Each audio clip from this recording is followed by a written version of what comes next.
Assalamualaikum warahmatullahi wabarakatuh. Sedulur-sedulurku semua, akhir-akhir ini kita sering membaca berita tentang korupsi ada di mana-mana. Nilainya miliaran, bahkan triliunan. Pelakunya berganti-ganti. Lama-lama kita seperti mulai terbiasa gitu mendengar berita.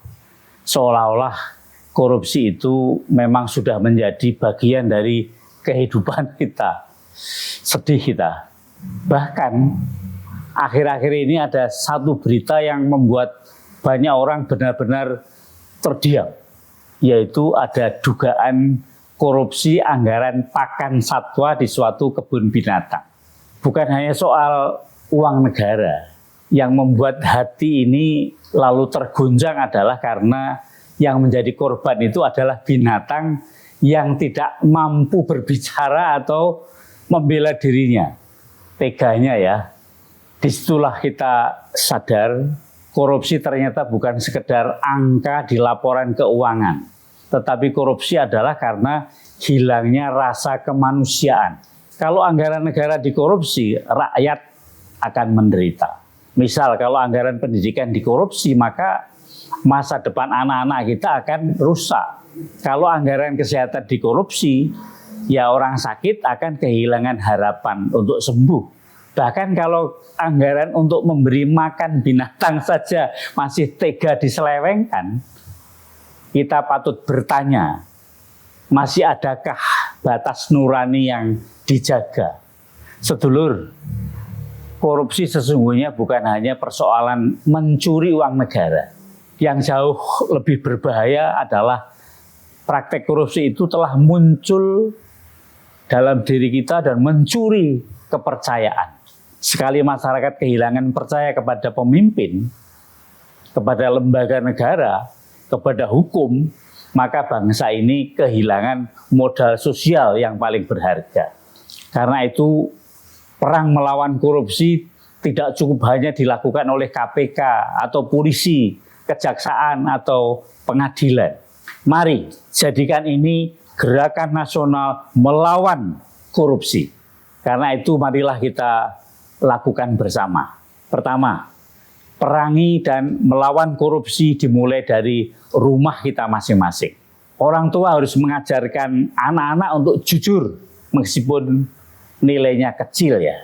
Dua, dilanjutkan gerakan melawan korupsi di sekolah.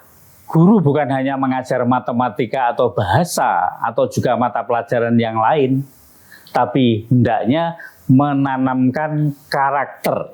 Apa itu? Jujur, disiplin, dan bertanggung jawab. Tentu juga di kampus. Mahasiswa harus dibiasakan menolak plagiarisme atau jiplak, menolak manipulasi data, dan juga berani mengatakan yang benar itu benar. Yang ketiga, di kantor kita jangan membiasakan adanya uang terima kasih. Dan jangan menganggap pungli sebagai hal yang lumrah. Karena korupsi yang besar sering berawal dari kebiasaan kecil yang dianggap biasa saja.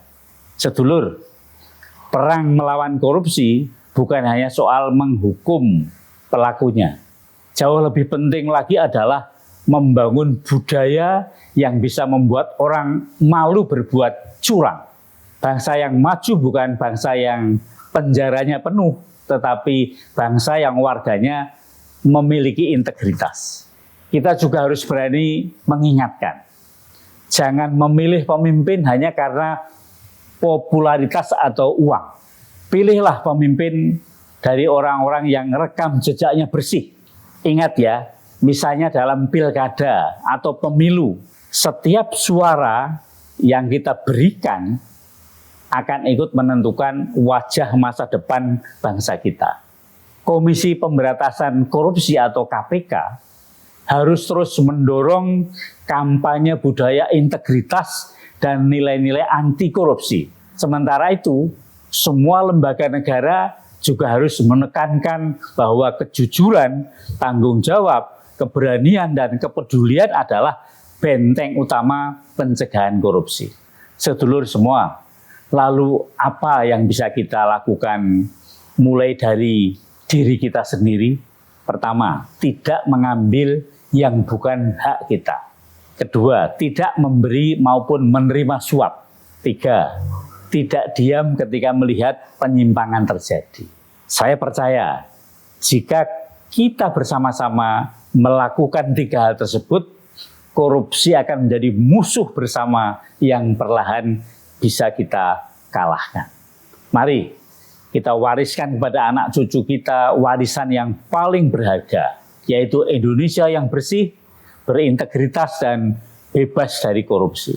Karena sesungguhnya perang melawan korupsi bukan dimulai di ruang sidang, tetapi dimulai dari hati nurani kita masing-masing.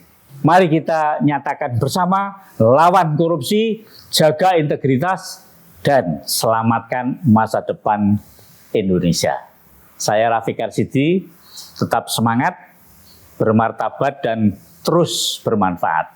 Assalamualaikum warahmatullahi wabarakatuh.